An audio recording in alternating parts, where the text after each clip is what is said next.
Buonasera a tutti e ben ritrovati al Cesare Corner. Io al solito inizio salutando i miei nonni Bruno e Gabriella, zia Valli, Teresina e Scandiere. Allora, al corner di oggi parliamo di una sola mostra nello specifico, la mostra di Pino Pascali alla Fondazione Prada a Milano. A mio avviso è forse la più bella mostra che sia in corso ora, credo, in tutta Italia. È stata una delle mostre più attese dell'anno, è stata anche non solo annunciata da noi in quanto abbiamo spesso opere di Pino Pascali, abbiamo avvisato i nostri clienti collezionisti di questa importantissima mostra, ma è stata pubblicizzata all'inverosimile.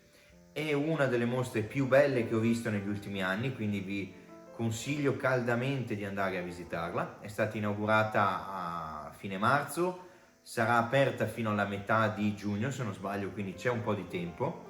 Mostra, vi ripeto, Fondazione Prada, Milano, mostra che qua sarà lunga da raccontare, perché? Allora, vi dicevo, è una delle più belle che ho visto, perché vedremo prima in termini di allestimento come è stata strutturata, vedremo le scelte che ha fatto il curatore, il perché del selezionare alcune opere piuttosto che altre, come sono state esposte, le esigenze anche in termini di formati, dimensioni, eccetera, di percorso espositivo, e poi qualche opera di quelle proprio strong. Allora, inizio dicendovi cosa. La mostra si divide in, appunto, Fondazione Prada. Fondazione Prada è fatta da tanti blocchi. C'è la torre, quella di 5-6 piani, dove di solito si vedono sempre i Pascali al suo interno. Se voi andate a visitarlo trovate le opere, la stanza di Pino Pascali, quella è fissa e permanente, come c'è il piano su Damien Hirst, il piano su Donald Judd, su Karsten Holler, su De Maria, su questi artisti qua, e c'è un piano su Pascali. Che è stato fatto per questa mostra? Hanno deciso di destinare altri ambienti, non lo spazio cinema, non ad esempio c'è una sorta di edificio su 2-3 piani con opere permanenti anche in quel caso, ma hanno utilizzato 3 sezioni di questo spazio. Queste 3 sezioni sono state a loro volta divise in 4, quindi sono 4 nuclei di pensiero diversi. Il curatore, anche qua, piccolo appunto, chi è il curatore di questa mostra? Si chiama Mark Godfrey. Allora, ai più magari il nome non dice niente, perché non è il curatore che in Italia è più famoso, più noto, però è un curatore che nel mondo è uno dei più importanti che ci sia in vita.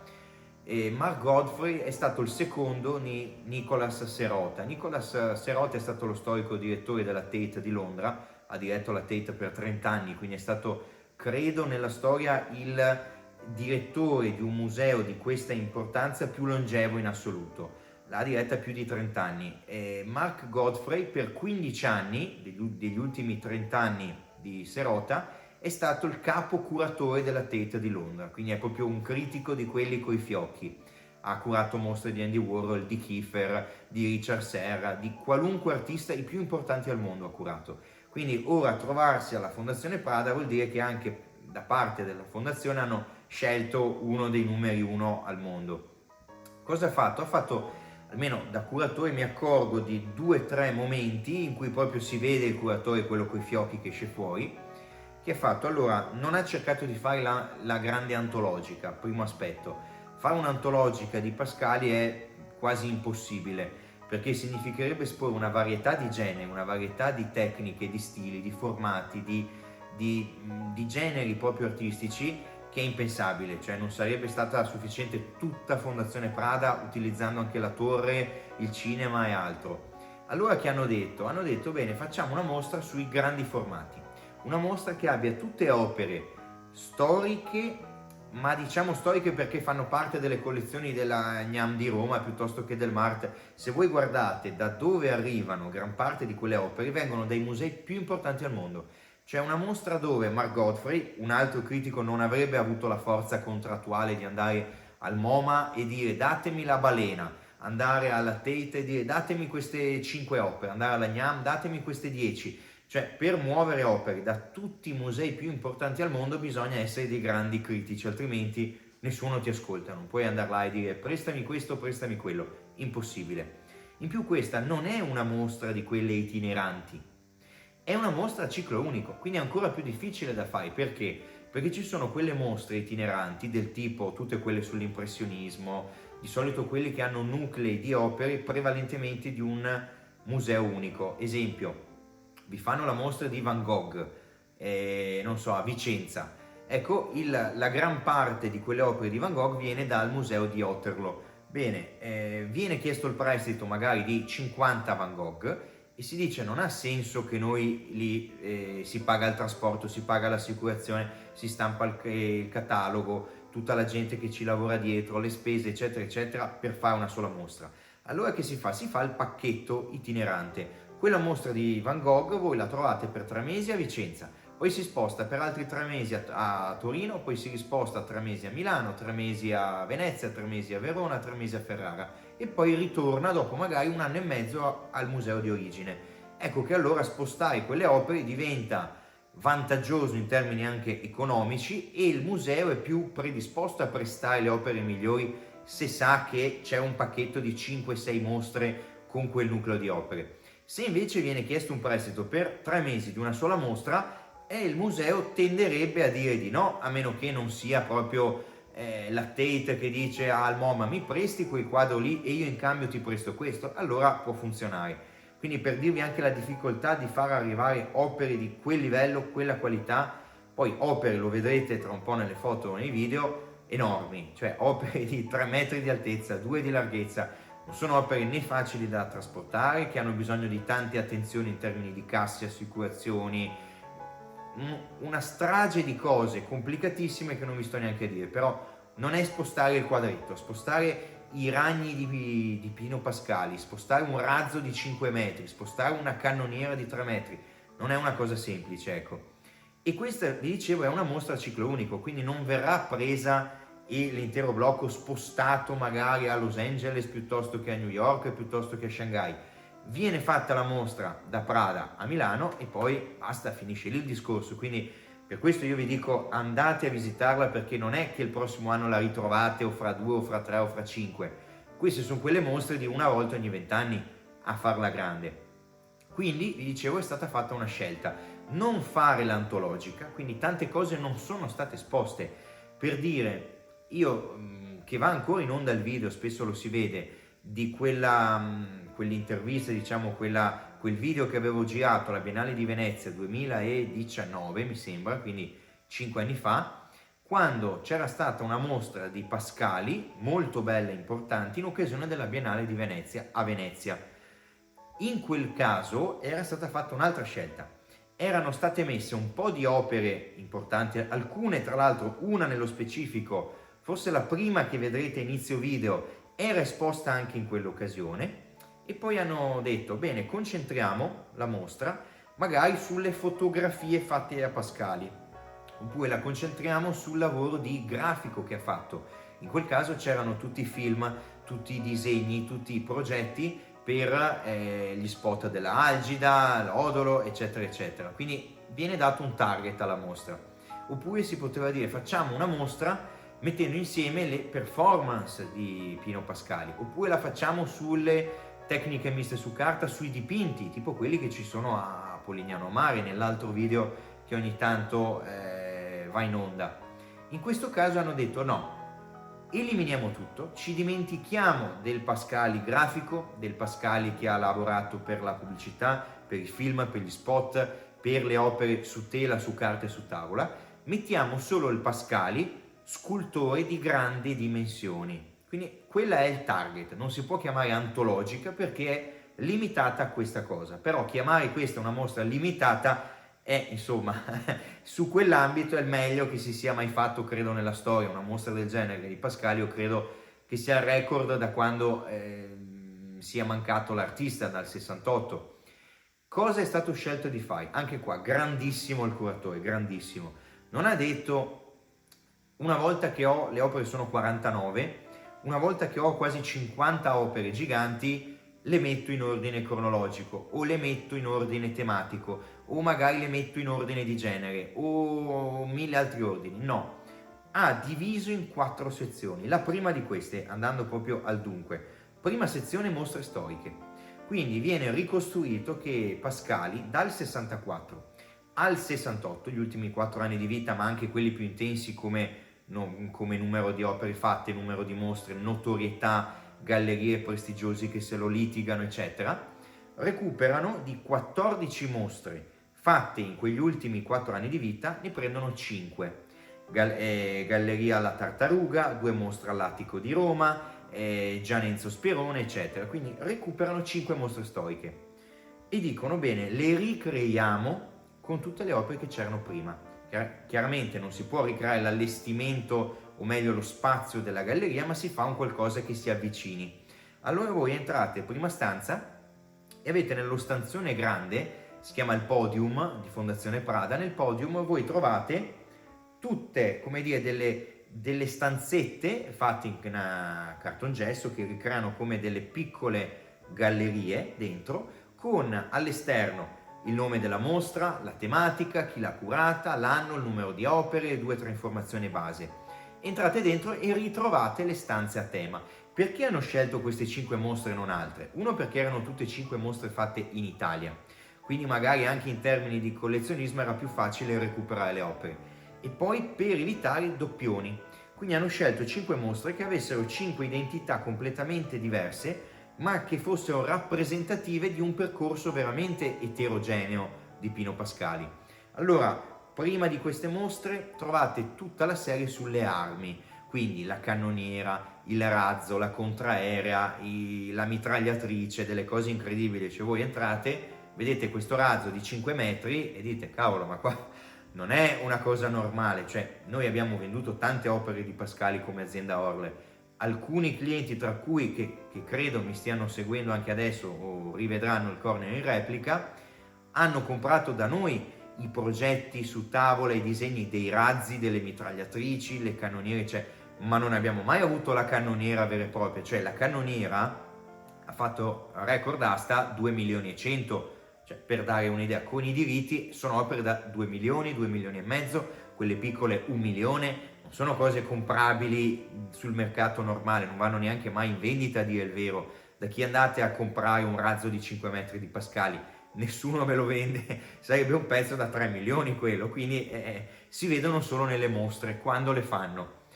Poi un'altra stanza bellissima è stata quella sul percorso pop di Pino Pascali, un pop tutto a modo suo, perché è un pop concettuale, un pop che parla di, ecco, io qua anziché andare ora subito avanti ancora con le altre stanze mi fermo 2 secondi su questo momento, no? Il pop di Pino Pascali, perché c'è Ciclo delle armi, abbiamo visto, che è il suo, come si può dire, il suo dire di no, il suo affermarsi contrario alla guerra. In quegli anni, guerra in Vietnam, c'erano tante guerre che stavano iniziando, lui dice: no, mi oppongo alla guerra, ma come lo faccio? Un artista che si oppone alla guerra, come lo fa? Per dire, c'è un Banksy di turno che vi farebbe il lanciatore di Molotov, dove al posto della Molotov vi mette i fiori, quindi no, non lanciate le bombe ma i fiori, la pace. Lui invece trova un modo molto più sottile, molto più sofisticato per farlo, utilizzando un canone, che è quello del gioco, il linguaggio del gioco, che è fondamentale in tutto il percorso di Pascali. Lui è stato uno irriverente, uno molto critico. Quando era l'ora di fare la critica sociale, l'invettiva politica, l'ha sempre fatta, ma non l'ha mai fatta sputando su un occhio alla persona contro cui si scagliava, ma l'ha fatto sempre in questo modo molto sottile, utilizzando l'ironia, utilizzando la chiave del gioco, perché, come si dice spesso, no, scherzando ti confessi, quindi no, nel gioco ti puoi prendere delle libertà che nella realtà non ti puoi prendere. Cioè, quando si entra nella dinamica del gioco, cambiano le regole della realtà, vengono proprio create delle regole ad hoc dove ti è concesso tutto e niente, ma puoi fare cose che nella realtà non puoi fare. È come dire, no, magari trovi un tuo amico, ci litighi, lo insulti e poi gli dici: ma no, dai, scherzo, sto scherzando. Cioè, lui non si può arrabbiare, no? Perché nel momento in cui tu gli dici sto scherzando, ti sei già difeso, sei tranquillo perché dici: con la scusa del gioco mi giustifico tutto, e lui non se la può prendere con me. Quindi io sposto il tutto su quella dinamica per utilizzare regole, linguaggi, espressioni che non avrai a disposizione in un altro ambito. Allora lui che fa? Dice: io mi oppongo alla guerra non creando dei simboli di pace, ma creando dei simboli di guerra, i missili, i razzi, i mitragliatrici, contraeree, cannoniere e altro e altro. Ma con cosa le crea? Non va a comprare delle mitragliatrici, le costruisce lui. ma le costruisce in maniera giocosa, quindi delle armi che non funzionano e sono un po' l'idea della pistola giocattolo dei bambini, no? Quanti bambini da piccoli giocano a fare la guerra? Ti spari col fucile che ha quello ad acqua in estate, ti spruzzi l'acqua, ti spruzzi il colore, ma il tema del gioco ti permette di sparare a un tuo amico. Nella realtà non puoi farlo chiaramente. Quindi capite quanto è importante la dinamica del gioco nel linguaggio di Pascali, che ha sempre utilizzato una chiave molto forte, ma grazie al gioco è riuscito a permetterselo. E lui crea queste armi con tubi di ferro, ingranaggi di vario tipo, ma li fa molto fedeli, cioè sono quasi verosimili. Uno che non è abituato, non li conosce nella loro meccanica, li vede e dice cavolo, quelli sono veri, e invece sono finti. Però è questo il tema, cioè se noi facessimo la guerra utilizzando delle pistole giocattolo, facendo come i bambini, quindi giocando a fare la guerra e non facendola veramente, ci sarebbero ancora i morti della guerra? Cioè questa è la domanda che lui si pone, no? Ed è una cosa sottilissima per criticare la guerra, è una cosa grandiosa. Non è un caso che quelle opere costino 1 milione, 2 milioni, 3 milioni, altrimenti non saremo qua a dire la mostra più grande dell'anno in Italia, assolutamente. Un'altra stanza, vi dicevo, quella sulla pop, ma è la pop di Pascali. Non c'entra niente con la pop in quegli stessi anni a Roma, prima anni 60, della scuola di Piazza del Popolo, quindi non è il pop di Tano Festa, non è il pop della Fioroni piuttosto che il pop di Cesare Tacchi, di Sergio Lombardo, di Schifano o di altri. Non è un pop che recuperi i simboli iconici, no? Quell'idea di pop all'Andy Warhol. Quindi non c'è l'icona. Tano Festa vi fa il Michelangelo, vi fa la creazione di Adamo con le 2 dita sulla Sistina di Michelangelo, recupera delle icone, le replica, e attraverso la replica di queste icone ecco che il linguaggio diventa pop, quindi popolare, alla mercé di chiunque. Lui invece recupera il linguaggio artistico dei suoi, dei suoi colleghi, criticando alcune dinamiche dell'arte pop. Quindi anche qua il suo è un atto di critica. Esempio, trovate tutta quell'idea di Colosseo, no? C'è l'opera con il Colosseo, ma è un Colosseo bianco, è un Colosseo senza colore. La pop art è colore che spinge, lui lo fa bianco, quindi già è come dire, ma nella realtà il Colosseo com'è? È bianco perché è il bianco dell'antico, c'è l'idea della scultura che ha perso il colore, c'è l'idea dei segni del tempo. Quindi io non vi voglio fare un qualcosa di ruffiano, io vi riporto esattamente com'è la realtà, anche nel suo essere cruda e senza colore. Quando fa quella serie dei baci, cosa sono quei baci? Sono le pance di Bonalumi di quegli stessi anni 60, che però vengono colorate con l'idea di bocca, quindi quasi la presa in giro all'estroflessione, se ci pensiamo, no? In quegli stessi anni poi c'è un altro artista, Piero Manzoni, un altro che condivide, diciamo, con Pascali da un lato il primato della genialità in Italia in quegli anni, dall'altro lato una vita che si è conclusa troppo presto. Manzoni scompare, se non sbaglio, nel 64 a 30 anni, Pascali arriva a 32, neanche 33, e muore 4 anni dopo. Quindi 2 artisti con biografie simili, uno più geniale dell'altro. E nel 61 Manzoni cosa fa? Crea un'opera che si chiama La merda d'artista. È un'opera che ci parla di che cosa? Sul fatto che l'artista, cioè noi dobbiamo fidarci di quello che dichiara l'artista, perché il suo essere tale gli può permettere addirittura di trasformare le sue feci in opera d'arte, cioè tutto il prodotto del pensiero, della mano e del corpo di un artista può essere arte se lui è tale. Quindi l'artista, ogni cosa che fa è arte, punto. Che lui soffi, ecco la serie del fiato, il fiato d'artista di Manzoni, che lui faccia magari un filo lungo, quindi chilometri di linea continua di Manzoni e altre opere. Però qual è il tema? È il fatto di fidarsi, cioè in quegli anni l'artista acquisisce un primato tale che può fare tutto e il mercato dell'arte gli sta dietro. Allora Pascali, in un'opera che si chiama Il muro di pietra, è un'opera, quella che è stata esposta, che è stata venduta circa 10 anni fa, era il 2013, da Sotheby's, se non sbaglio, a $1.600.000 più diritti. Quindi è un'opera che è già stata venduta a quasi $2 milioni, per dare già un'idea, no? Il muro di pietra. Su che cosa, su quale ambito si gioca il discorso di quell'opera, che è interessantissima? sul fatto che viene dipinto un muro con dei mattoni e viene scritto pietra su ogni mattone. Quindi quel muro è fatto di pietra? No, però l'artista vi sta dicendo che quella è pietra. Stessa cosa, Manzoni vi fa il barattolo, vi dice qua dentro ci sono le mie feci. Sì, ma è vero o non è vero? L'avete aperto per controllare o no? Come fai a saperlo? Ti fidi, perché il contenitore vale più del contenuto. Stessa cosa, pensatelo su un ambito più classico, più antico, no? Uno studioso arriva e vi dice quest'opera, io ho fatto le mie analisi, è un'opera di Leonardo da Vinci. Bene, non c'è la firma, non c'è un documento, non c'è niente. I critici, i più esperti, vi hanno detto che quest'opera è di Leonardo. Voi ci dovete credere, cioè non è che potete non crederci. No, quindi è il sistema che attraverso il suo verdetto vi crea il contenuto. Perché il contenitore, che è il sistema arte, è in grado di creare contenuto laddove il contenuto non ci sta. Ecco qua il tema del muro di pietra. Però è concettuale, fa un passo ancora più in là. C'è tutto l'eco di Magritte, di quando vi scrive no, ce n'est pas une pipe. Questa non è una pipa, perché? Perché è la raffigurazione di una pipa e non una pipa vera. Quando gli chiedono ma come, questa come fa a non essere una pipa? Magritte risponde, bene, prova tu a fumarla allora. Ecco che vi lascia disorientati il meccanismo logico, no?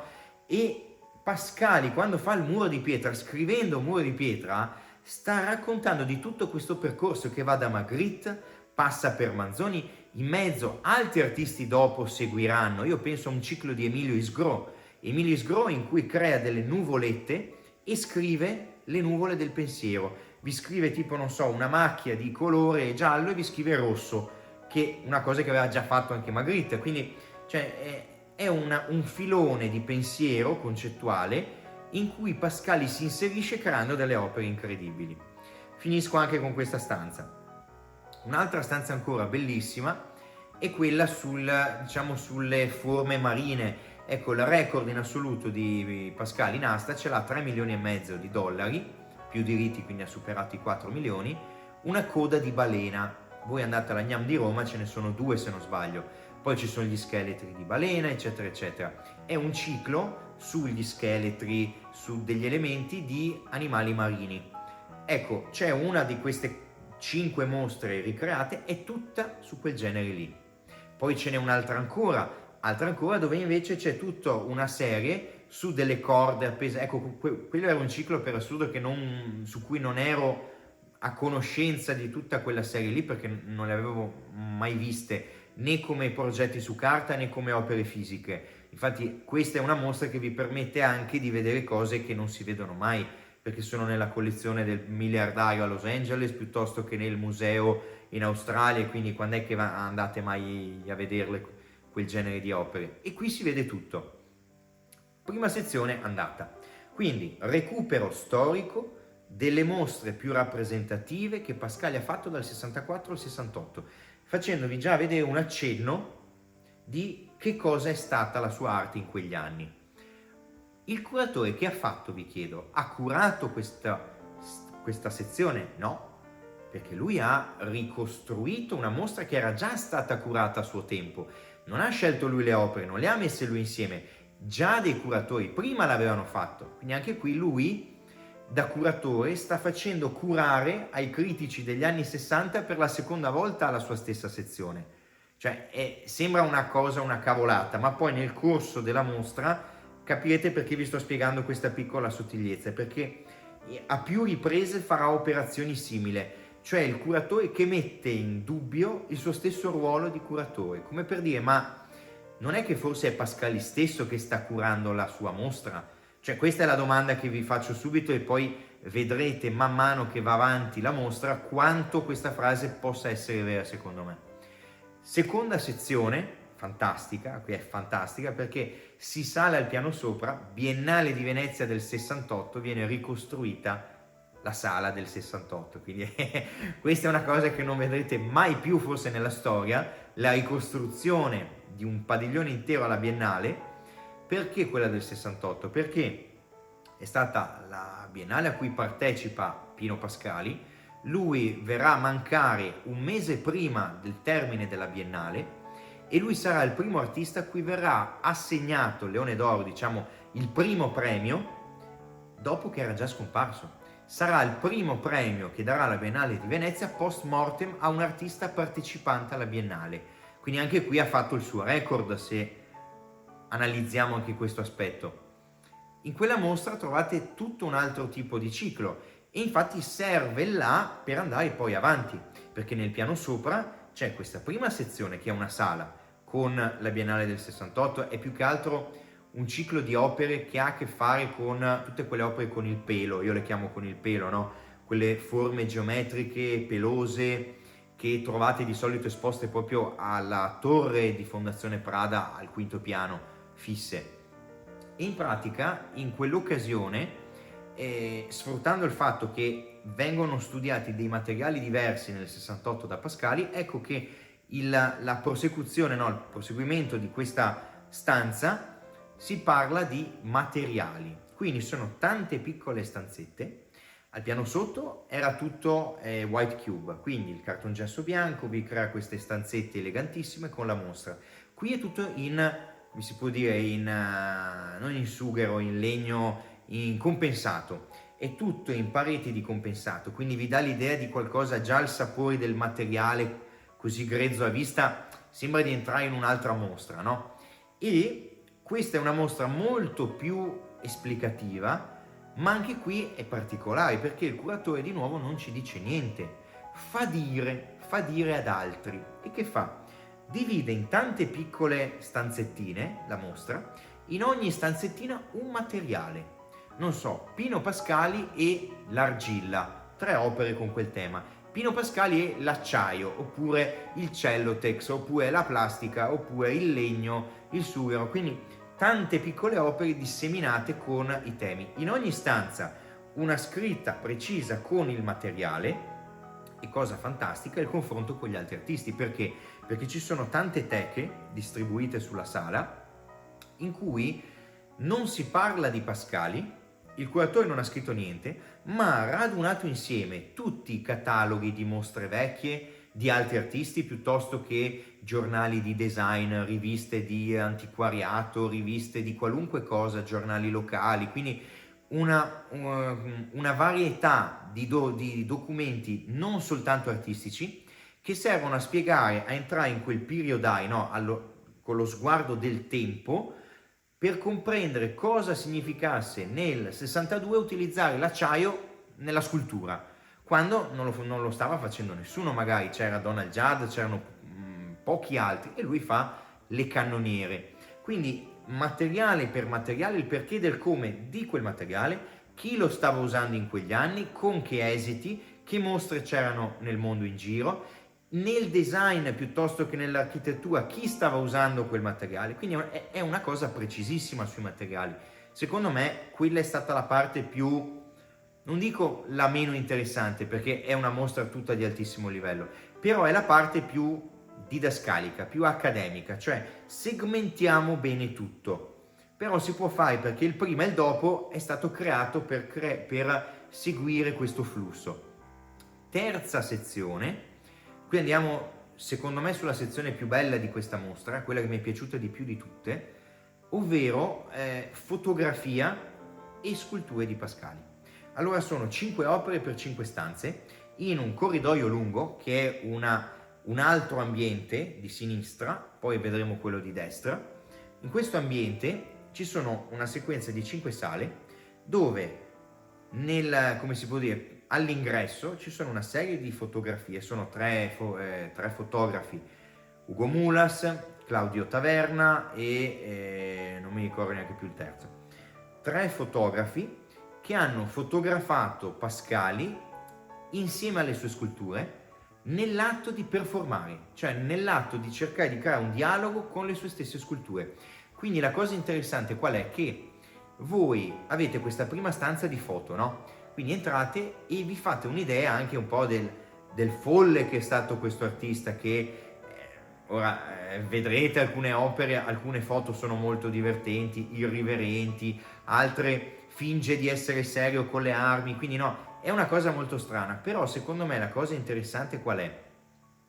Che lui non si è limitato a fare le opere, lui ha cercato sia nel momento in cui le faceva di darci un senso, sia dopo di reinterpretarle in base a come il suo corpo entrava in contatto con lo spazio, con quelle opere.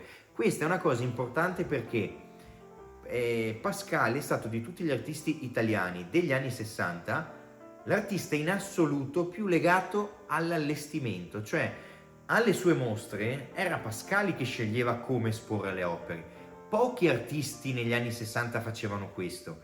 Alcuni qua e là nel mondo, esempio Armand, esempio Yves Klein, ecco, loro alla Galleria Éric Clair di Parigi, in quegli stessi anni, primi anni 60, c'è la mostra Les Vides, Les Pleins, Les Vides di Klein e Les Pleins di Armand, in cui loro dicono: bene, la mostra la allestisco così, e c'è Armand che va in galleria e dice: bene, la mostra Les Pleins, prendo tutta la galleria, la riempio di spazzatura che non si può neanche entrare dentro, e tu da fuori vedi la vetrina con tutta la spazzatura. Ecco, lì è l'artista che diventa curatore della sua stessa opera. Ma in Italia però non c'era nessuno che in quegli anni stava parlando del tema dell'ambiente, dell'opera in relazione all'ambiente. Ci arriva forse qualche anno dopo Lucio Fontana con gli ambienti spaziali, però siamo su un discorso un po' diverso, perché già l'opera faceva allestimento, questi neon che percorrono le stanze. Invece qui si parla di scultura, come metto la scultura dentro la mostra. Allora, per questo io vi dico, il curatore ha avuto un compito importantissimo, perché questa è una mostra in cui il 90% della qualità lo fa come la presenti, come la esponi. Tu puoi avere le stesse opere e fare una mostra penosa se non la sai gestire. Non basta l'opera, bisogna mettere il pubblico nelle condizioni di apprezzarla, di comprenderla e di creare delle sinergie tra le varie opere, dei collegamenti, dei ponti. Qui il curatore ha creato dei momenti diversi, perfetti, no? Il primo, ricreiamo le mostre storiche. Il secondo, i materiali, Biennale del 68, quello che lo consacra come un grandissimo artista. Poi andiamo sulle fotografie. Come i fotografi vedevano Pascali. E qui entra un altro tema, cioè il curatore qui fa un'altra operazione, qui si fa proprio da parte. Abbiamo visto la stanza delle mostre, il curatore lo fa fare agli altri. Nella stanza dei materiali non fa proprio il curatore, nel senso che è tutto spiegato da altre fonti, non dalle sue schede tecniche fuori. Ci sono i video di altri curatori ancora che parlano di Pascali, ma non suoi. In questo caso invece lui non scrive niente, cioè l'unico punto della mostra in cui voi entrate e non avete nessun pannello introduttivo con le scritte: qua dentro vedrai questa, Pascali l'ha fatta in quest'anno perché voleva raccontare di questo e questo. Non c'è niente di scritto, quindi voi entrate e non trovate niente e dite: ma qua il curatore che ha fatto non ha neanche scritto le cose. E qui il gesto geniale, perché ha un senso con quella stanza, perché ci sono queste opere grandi. Esempio, voi entrate e trovate il ragno di Pascali, il ragno blu, che si chiama Vedova Blu, quell'opera. Scultura da sola in mezzo alla stanza, di lato gigantografia, con che cosa? Con Pascali che sta performando, si accuccia sotto la vedova, e lì sta facendo un altro omaggio Louis Bourgeois, che stava facendo in quegli anni i ragni, questi ragni giganti, dove trattava il tema della maternità, vista come però anche una gabbia, non poter tagliare il proprio cordone ombelicale con la famiglia. Quindi Bourgeois parlava di questi termini. Lui che fa? Fa un ragno gigante e si accuccia sotto, per dire: sì, ma forse io cerco protezione materna. Cioè sconvolge tutte le carte in tavola per l'ennesima volta. Però capite, quando voi parlate di Pascali non si può parlare solo di Pascali, perché non ha senso.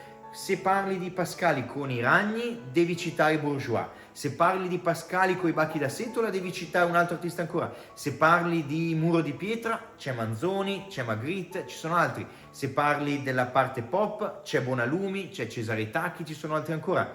Cioè Pascali è inserito in un clima e ogni volta che fa le opere le fa spesso in risposta a opere di colleghi che vede, le fa pensando alle opere degli altri, non le fa perché si sveglia la mattina e dice: oggi mi sogno di fare un ragno gigante, ma perché mai? Quindi è difficile da analizzare Pascali, va sempre letto all'interno di un percorso molto variegato, soprattutto poi se si parla di scultura Pascali guarda quegli artisti là.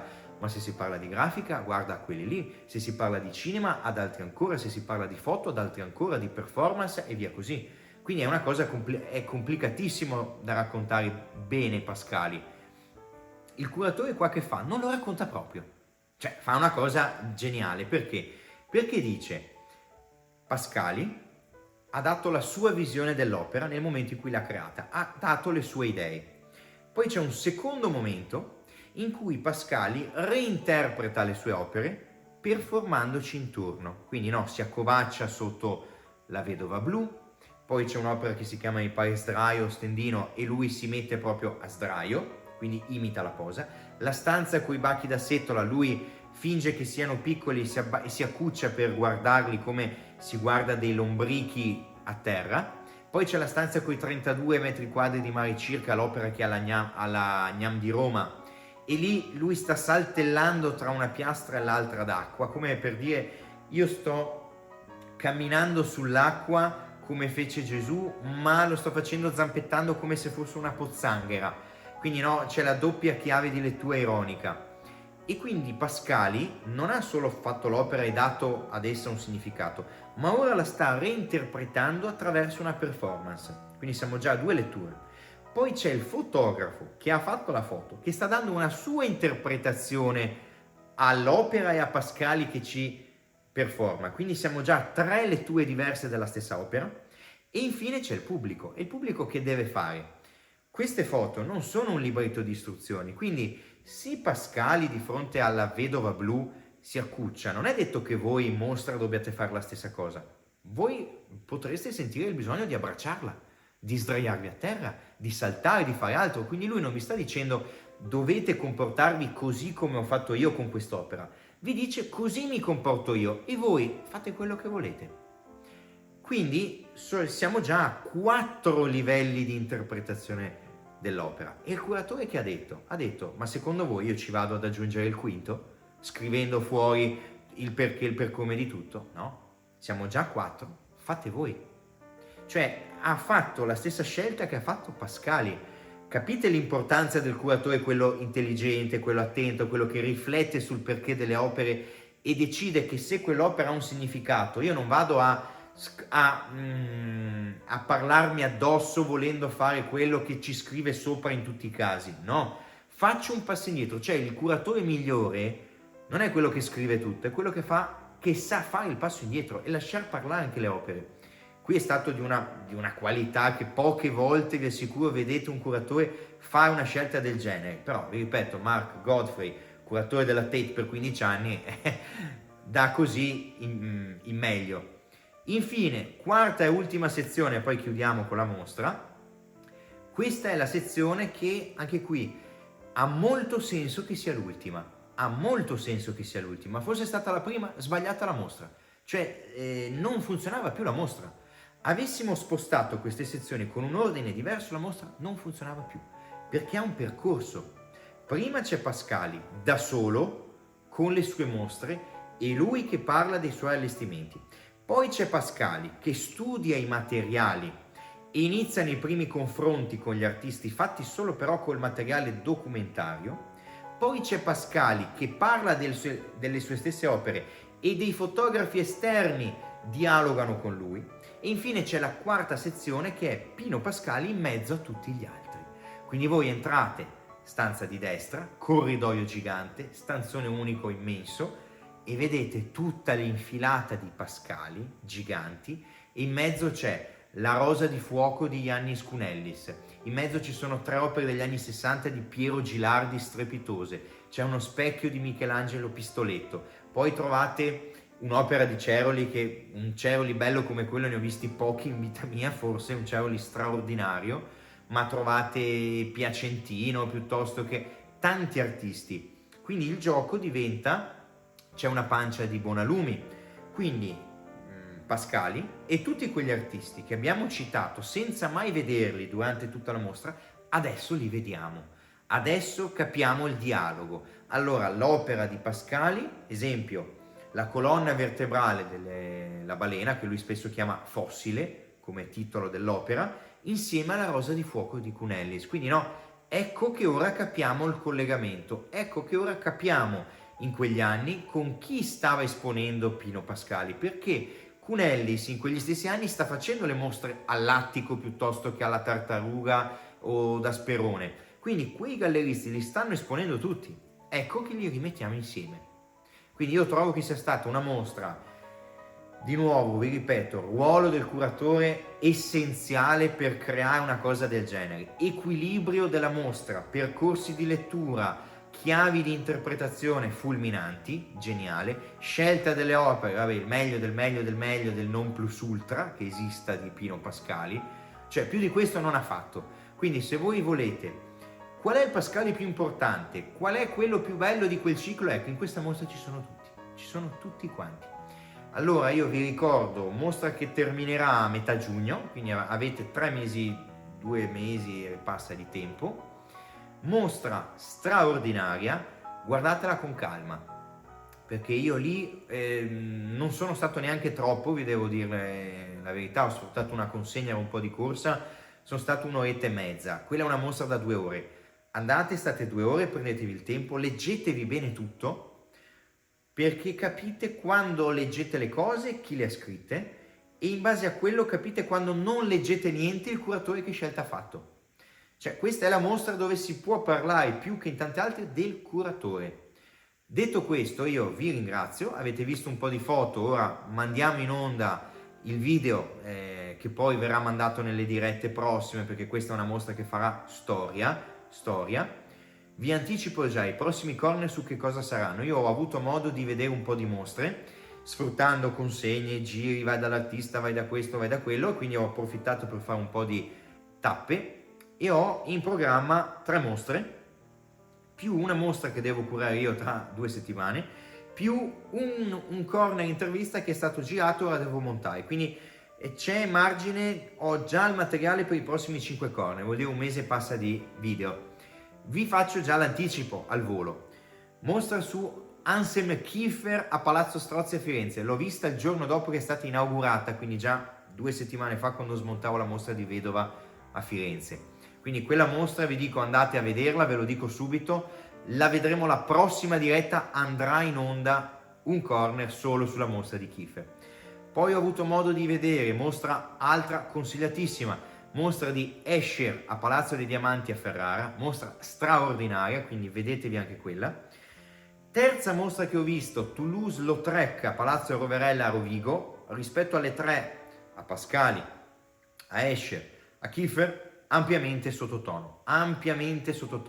Ne ho viste tante a Palazzo Roverella, questa è quella che mi ha entusiasmato meno delle ultime 6-7, quindi non ve la straconsiglio, però io non sconsiglierò mai di vedere una mostra, però vi dico, se dovete scegliere andate sulle altre perché sono veramente di un altro livello. Poi inauguro il 28 di aprile mostra di Enzo Cacciola, la mostra personale di Cacciola, dove al DAV di Sorisina in provincia di Cremona. La curiamo io e Francesco Mutti, parteciperà anche Andrea Daffra, direttore dell'archivio Gianfranco Zappettini, curatore già in altre mostre per Enzo Cacciola. Sarà presente l'artista alla mostra, noi con la troupe faremo i video, faremo le interviste e tutto quanto, quindi venite in tanti perché noi come azienda Orle non avevamo ancora fatto una mostra di Cacciola. Qui siamo in collaborazione con il DAV, di Dipartimento d'Arti Visive di Sorisina, ci dà lo spazio, ci dà la location, bellissima, se non siete mai stati, magari siete di zona Milano, ci mettete mezz'ora, venite, vi vedete una mostra, ve lo dico già così, vi do solo un numero, 70 opere, ve la dico così al volo, 70 opere di Enzo Cacciola, le più importanti mai fatte nella sua storia, quindi è una mostra coi fiocchi. Infine vi dicevo, prossimo, tra un bel po' di corner, intervista Pierluigi De Lutti dopo la mostra che è stata fatta alla Galleria Comunale d'Arte Contemporanea di Monfalcone, che è ancora in corso fino a giugno, la mostra che ho curato. Ci sarà il video con la performance di De Lutti che realizza 2 opere dal vivo, intanto ci racconta un po' di cose. Non aggiungo altro, sono senza fiato, devo scappare subito per andare a preparare la mostra di Enzo Cacciola. Vi ringrazio, vi saluto, buon video sulla mostra.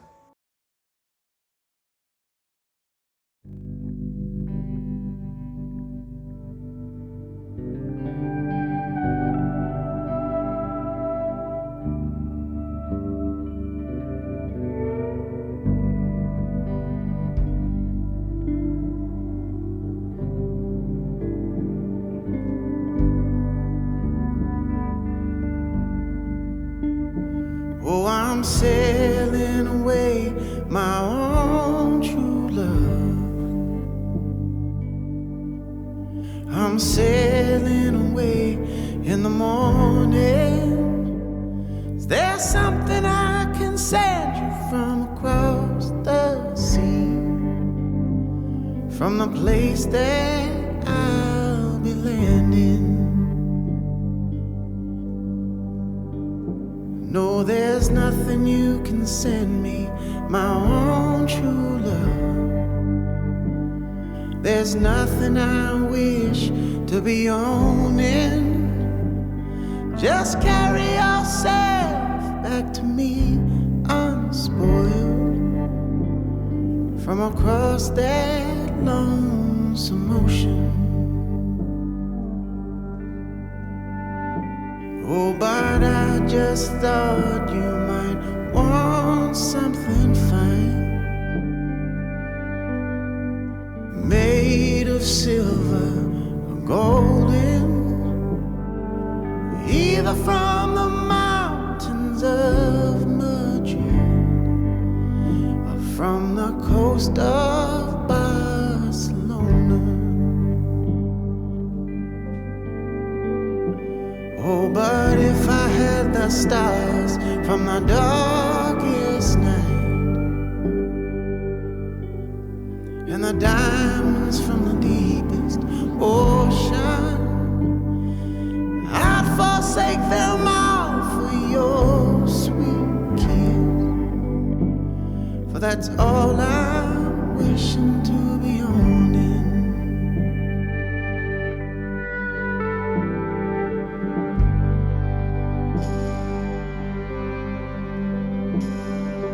That I might be gone a long time,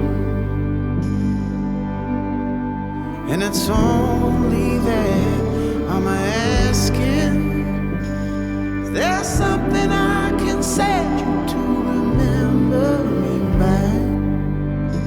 Make your time more easy passing. Oh, how can you ask me again? It only brings me sorrow. Same thing I want from you today, I would want again tomorrow. I got a letter on a lonesome